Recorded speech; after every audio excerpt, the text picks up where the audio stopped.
The Alcor Life Extension Foundation, most often referred to as Alcor, is a Scottsdale, Arizona, USA-based non-profit organization that researches, advocates for and performs cryonics, the preservation of humans in liquid nitrogen after legal death, with hopes of restoring them to full health when new technology is developed in the future. As of July 31, 2015, Alcor had 1041 members, 170 associate members and 139 humans in cryopreservation, many as neuropatients. Alcor also cryopreserves the pets of members. As of November 15, 2007, there were 33 pets in suspension. Alcor accepts anatomical donations under the Uniform Anatomical Gift Act and Arizona Anatomical Gift Act for research purposes, reinforced by a court case in its favor that affirmed a constitutional right to engage in cryopreservation and donate one's body for the purpose. A form of the Uniform Anatomical Gift Act has been passed in all 50 states. History: the organization was established as a non-profit organization by Fred and Linda Chamberlain in California in 1972 as the Alcor Society for Solid-State Hypothermia. Alcor was named after a faint star in the Big Dipper. The name was changed to Alcor Life Extension Foundation in 1977. The organization was conceived as a rational, technology-oriented cryonics organization that would be managed on a fiscally conservative basis. Alcor advertised in direct mailings and offered seminars in order to attract members and bring attention to the cryonics movement. The first of these seminars attracted 30 people. On July 16, 1976, Alcor performed its first human cryopreservation on Fred Chamberlain's father. That same year, research in cryonics began with initial funding provided by the Manrise Corporation. At that time, Alcor unregistered trademark S office consisted of a mobile surgical unit in a large van. TransTime, Incorporated, a cryonics organization in the San Francisco Bay Area, provided initial preservation procedures and long-term patient storage until Alcor began doing its own storage in 1982. In 1977, Articles of Incorporation were filed in Indianapolis by the Institute for Advanced Biological Studies and SOMA, Incorporated. IABS was a non-profit research startup led by a young cryonics enthusiast named Steve Bridge, while SOMA was intended as a for-profit organization to provide cryopreservation and human storage services. Its president, Mike Darwin, subsequently became a president of Alcor. Bridge filled the same position many years later. IABS and SOMA relocated to California in 1981. SOMA was disbanded, while IABS merged with Alcor in 1982. In 1978, Cryovita Laboratories was founded by Jerry Leaf, who had been teaching surgery at UCLA.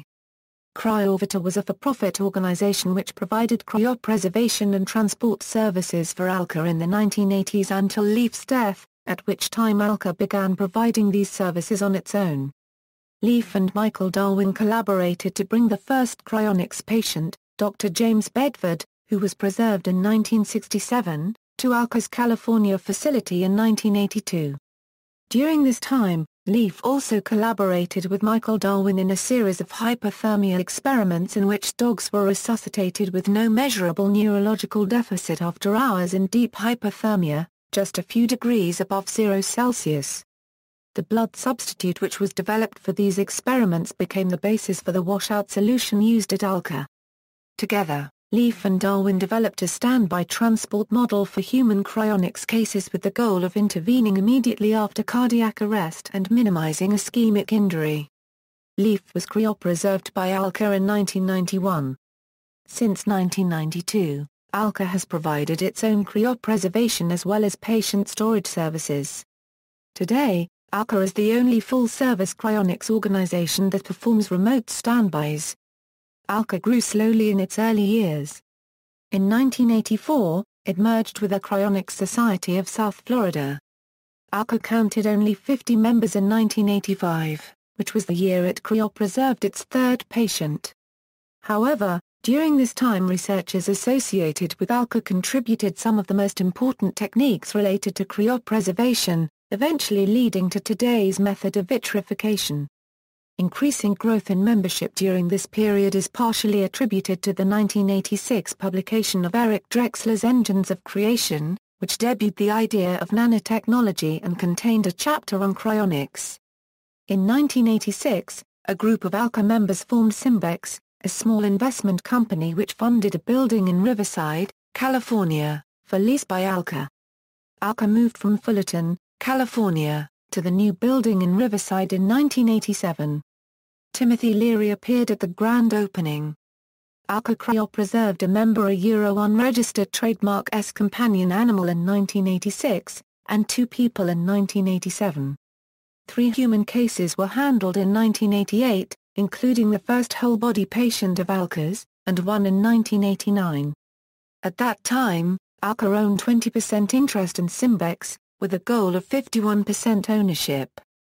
In September 1988, Leary announced that he had signed up with Alcor, becoming the first celebrity to become an Alcor member. Leary later switched to a different cryonics organization, CryoCare, and then changed his mind altogether. Alcor's vice president, director, head of suspension team and chief surgeon, Jerry Leaf, died suddenly of a heart attack in 1991. By 1990, Alcor had grown to 300 members and outgrown its California headquarters, which was the largest cryonics facility in the world. The organization wanted to remain in Riverside County, but in response to concerns that the California facility was also vulnerable to earthquake risk, the organization purchased a building in Scottsdale, Arizona in 1993 and moved its patients to it in 1994. Alcor has held 7 conferences on life extension technologies, with participants such as Eric Drexler, Ralph Merkel, Ray Kurzweil, Aubrey de Grey, Timothy Leary, Barbara Marx Hubbard, and Michael D. West. As of May 31, 2015, Alcor has 1,332 members. Also as of 2015, the oldest patient to have undergone cryopreservation procedures at Alcor is Rose Selkovich, a 2340, who was nearly 102 years old at the time. The youngest is Mather Norvratpo, a 2789, 2 years old at the time of her cryopreservation. Alcor's next conference will take place in October 2015. Research: in 2001, Alcor adapted cryoprotectant formulas from published scientific literature into a more concentrated formula capable of achieving ice-free preservation of the human brain. In 2005, the vitrification process was applied to the first whole-body subject. This resulted in vitrification of the brain and conventional cryopreservation of the rest of the body. Work is continuing towards achieving whole-body vitrification, which is limited by the ability to fully circulate the cryoprotectant throughout the body. The vitrification used since 2000 was switched to what Alcor said was a superior solution in 2005. Canadian businessman, Robert Miller, founder of Future Electronics, has provided research funding to Alcor in the past. Policies and procedures: Alcor is governed by a self-perpetuating board of directors. Alcor's scientific advisory board currently consists of Anton Ixoka, Aubrey de Grey, Robert Freitas, Bart Kosko, James B. Lewis, Ralph Merkel, Marvin Minsky, Martine Rothblatt, and Michael D. West. Alcor also maintains a medical advisory board consisting of medical doctors. Most Alcor patients fund the procedure through life insurance policies which name Alcor as the beneficiary. Members who have signed up wear medical alert bracelets informing hospitals and doctors to notify Alcor in case of any emergency. In the case of a person who is known to be near death, Alcor can send a team for remote standby. In some states, members can sign certificates stating that they wish to decline an autopsy. The cutting of the body organs and blood vessels required for an autopsy makes it difficult to either preserve the body, especially the brain, without damage or perfuse the body with glycerol. The optimum preservation procedure begins less than 1 hour after death. Members can specify whether they wish Alcor to attempt to preserve even if an autopsy occurs, or whether they wish to be buried or cremated if an autopsy renders little hope for preservation. In cases with remote standby, cardiopulmonary support is begun as soon as a patient is declared legally dead. Some patients were not able to receive cardiopulmonary support immediately, but in deference to the possibilities of future technology, these patients have also been preserved with the best techniques available. Alcor has a network of paramedics nationwide and 7 surgeons, located in different regions, who are on call 24 hours a day. If an Alcor patient is met by a standby team, the team will perform CPR to maintain blood flow to the brain and organs while simultaneously pumping an organ preservation solution through the veins. Patients are transported as quickly as possible to Alcor headquarters in Scottsdale, where they undergo final preparations in Alcor's cardiopulmonary bypass lab. Plans are underway for a second operating room to be built. In the patient care bay, patients are monitored by computer sensors while kept in liquid nitrogen endures. Liquid nitrogen is refilled on a weekly basis and does not need electricity to operate. Riverside County, California Deputy Coroner Dan Cupido said that Alcor had better equipment than some medical facilities. Membership dues cover 1/3 of Alcor's yearly budget, with donations and case income from cryopreservations covering the rest. Alcor receives $50,000 each year from television royalties donated by a sitcom writer and producer who were in suspension. In 1997, after a substantial effort led by then-President Steve Bridge, Alcor formed the Patient Care Trust as an entirely separate entity to manage and protect the funding for cryopatients, including owning the building. Alcor remains the only cryonics organization to segregate and protect patient funding in this way. The 2% annual growth of the trust is enough for upkeep of the patients. At least $115,000 of the money received for each full-body patient goes into this trust for future patient care, $25,000 for a neuropatient. Alcor is currently working to create an Alcor Model Trust, which would make it easier for members to establish their own trusts to preserve their assets following legal death and prior to being revived from cryopreservation. Some members have already taken steps to do this on their own. Members can also store possessions deep underground in a Kansas salt mine operated by Underground Vaults and Storage, Incorporated. Further information about Alcor policies and procedures is available from their FAQs. Membership. Members suspended include Dick Clare, an Emmy Award-winning television sitcom writer and producer, Hall of Fame baseball legend Ted Williams and his son John Henry Williams, and Futurist FM 2030.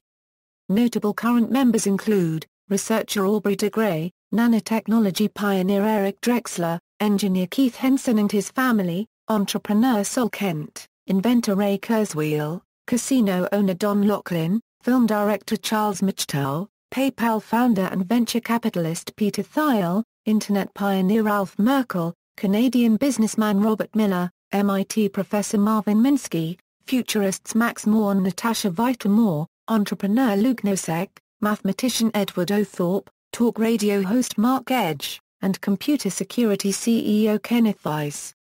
Magazine publisher Althea Flint was signed up to Alcor, but her body was not able to be preserved after her death, which resulted in an autopsy. One Alcor member died in the World Trade Center in the September 11 attacks. Membership has grown at a rate of about 8% a year since Alcor's inception, tripling between 1987 and 1990. The oldest patient at Alcor is a 101-year-old woman, and the youngest is a 2-year-old girl. Alcor has had patients from as far as Australia. 1 in 4 of its members resides in the San Francisco Bay Area. The membership receives Alcor's magazine, Cryonics, published 12 times a year, but it's also available online for free. Controversies.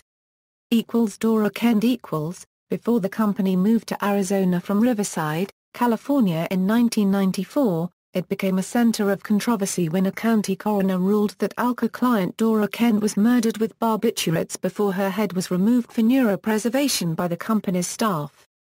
Alcor contended that the drug was administered after her death.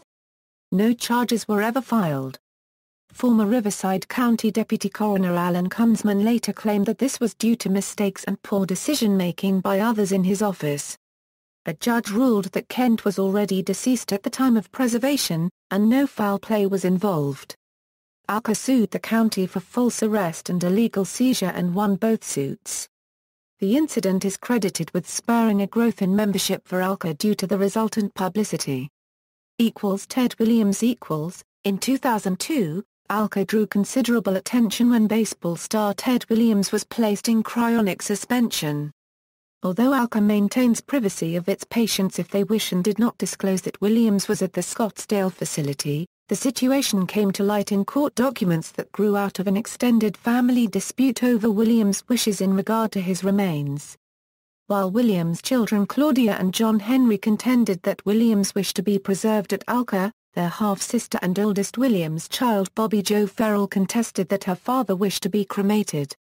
Williams' attorney produced a note signed by Williams, John Henry, and Claudia saying, "JHW, Claudia and Dad all agree to be put into biostasis after we die. This is what we want, to be able to be together in the future, even if it is only a chance." John Henry later said, he was very into science and believed in new technology and human advancement and was a pioneer. Even though things seemed impossible at times, he always knew there was always a chance to catch a fish, only if you had your fly in the water. In 2003, Sports Illustrated published allegations by former Alcor COO Larry Johnson that the company had mishandled Williams' head by drilling holes and accidentally cracking it. Johnson also claimed that some of Williams' DNA was missing. The article alleges that Williams' son, John Henry Williams, desired to sell some of his father's DNA, a charge John Henry denied. Williams' attorney called the DNA allegations an absurd proposition, and accused Johnson of trying to grab headlines. Alcor denied the allegations of missing DNA and explained that microscopic cracking can result as part of the process of freezing the head, damage which is less than previous methods using glycerol during cryopreservation. Alcor believes that technology sufficient to revive its patients would also be able to repair the microscopic fractures, which are monitored using a tiny microphone. In the wake of the Sports Illustrated story, Johnson began a paid membership website where he displayed what he said were photographs of Williams. John Henry Williams subsequently died of leukemia, and his remains are also stored at Alcor. After John Henry's death, Farrell again filed a lawsuit, but representatives of Williams' estate repeated that he wished to be at Alcor. 1992 death In addition to his Williams allegations, Johnson handed over to the police a taped conversation in which he claims Alcor facilities engineer Hugh Hickson stated that an Alcor employee deliberately hastened the imminent 1992 death of a terminally ill AIDS patient, with an injection of metabine, a paralytic drug. The nurse who pronounced the 1992 death has denied Johnson's claim that there was any hastening of death.